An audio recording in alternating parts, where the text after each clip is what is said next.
तो शहीदों के वंशज अपनी पीड़ा लेकर के राजभवन पहुंचे, जहां वे राज्यपाल से मिलकर ज्ञापन सौंपेंगे। शहीदों के वंशज से खास बातचीत की है हमारे संवाददाता अंजनी कुमार ने। झारखंड में 15 नवंबर का दिन गौरव दिवस के रूप में भारतीय जनता पार्टी मनाती है और इसी परिप्रेक्ष्य में प्रधानमंत्री नरेंद्र मोदी रांची आने वाले हैं और एक ऐसा संजोग है या ऐसी बात या चीजों को हम दिखाना चाहते हैं कि झारखंड में जो शहीदों के जो परिवार है जिन्होंने आजादी की लड़ाई लड़ी, उनके जो वंशज हैं आज राजभवन के समीप पहुंचे हैं और मीडिया से मुखातिब होंगे। तो इन लोगों से परिचय करेंगे और बातचीत करेंगे। यहाँ क्यों आए, पूरा परिचय आप अपना देंगे। मेरा नाम सच्चिदानंद पांडे हुआ, मैं हजारीबाग से हूँ। 1857 स्वतंत्रता संग्राम के नायक शहीद जयमंगल पांडे के 7वें पीढ़ी का वंशज। क्यों मतलब यहाँ आए हैं, क्या आप राजभवन में क्या बात बताना है?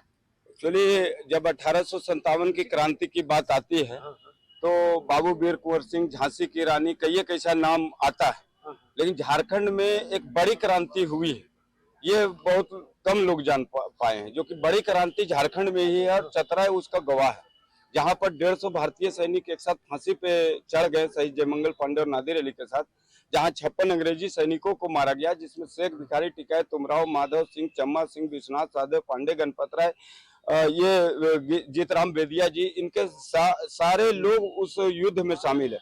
कहा जाता है कि 1857 क्रांति अगर चतरा में युद्ध सफल हो जाती तो 1857 में ही देश आजाद हो जाता। देखिए, सम्मान की बात है, चिन्हित करने की बात है। आप किनके परिवार के वंशज हैं, थोड़ा बताएं। जोहार आप सभी को। मेरा नाम इम्तिशामुल, हम महान क्रांतिकारी शहीद शेख भिखारी की पोती हुए और हम सरकार से अपनी बात को रखने के लिए आए हैं कि आप लोग चैनल के माध्यम से कि हम लोग का जो मान सम्मान है तो फूल और सालों ओढ़ने से नहीं है। हम लोग चाहते हैं कि जो मूलभूत सुविधाएं हमारी झारखंड सरकार दे, क्योंकि झारखंड सरकार अब अंतिम चरण में है और हम चाहते हैं कि कम से कम अगर ये अच्छा काम करेगी, हम लोगों का आशीर्वाद है कि वो हमेशा सदा अच्छा बना रहे। लेकिन हम लोग कहीं ना कहीं नाखुश है, क्योंकि हम लोग का जो परिवार के साथ में छल किया गया है। आप देखें कहीं भी किसी अधिकारी से हम लोग छोटा सा अगर जमीन का अगर मोटेशन में करना जाए तो वहाँ भी हम लोग का काम नहीं सुना जाता है। तो आप देख सकते होंगे कि हम लोग का जो मूलभूत सुविधा है वो नहीं। तुमराव सिंह, आप इनके वंशज हैं? हाँ, मैं शहीद तुमराव सिंह का 5वें पीढ़ी का वंशज हूँ। मेरा नाम अमित सिंह हुआ। हम आप सरकार के पास यही बात रखना चाहते हैं कि हम लोग का दादा लोग या पापा लोग हुए, वे लोग 35 साल 40 साल से यही चीज के लिए लड़ाई लड़ रहे हैं कि कम से कम इतना देश के लिए हुए शहीद हुए। टिकैत तुमराव सिंह इतने साहब सभी मिलके, जयमंगल सिंह पांडे हुए, शहीद भिखारी, सब भी मिलके 17-18 जो भी थे, सबने मिलकर देश को आजाद कराया। कितने को अंग्रेजों को मार गिराया, पर एक भी चीज सुविधा जो होता है नहीं होता। 8 जनवरी को वहाँ पर शहीद दिवस मनाया जाता है हम लोग गाँव में, टिकैत तुमराव सिंह को। वहाँ पर गाँव कहाँ पे है? और मांझी में है, और मांझी प्रखंड के खटंगा गाँव में।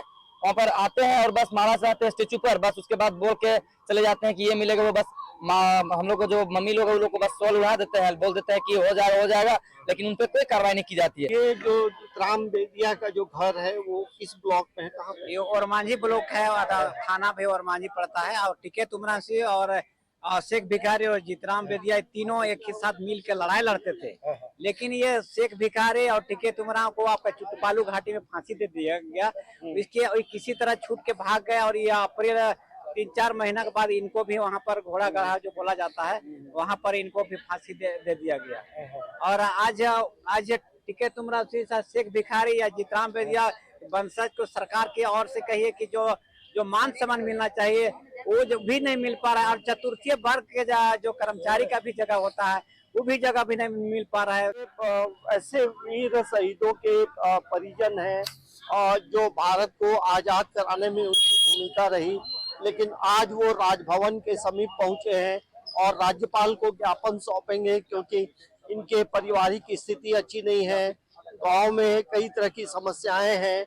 सिर्फ साल में एक बार मान सम्मान के लिए शॉल ओढ़ाया जाता है, लेकिन नौकरी की भी मांग इन लोगों ने की है। समाचार प्लस के लिए कैमरामैन नवल के साथ अंजनी कुमार, रांची।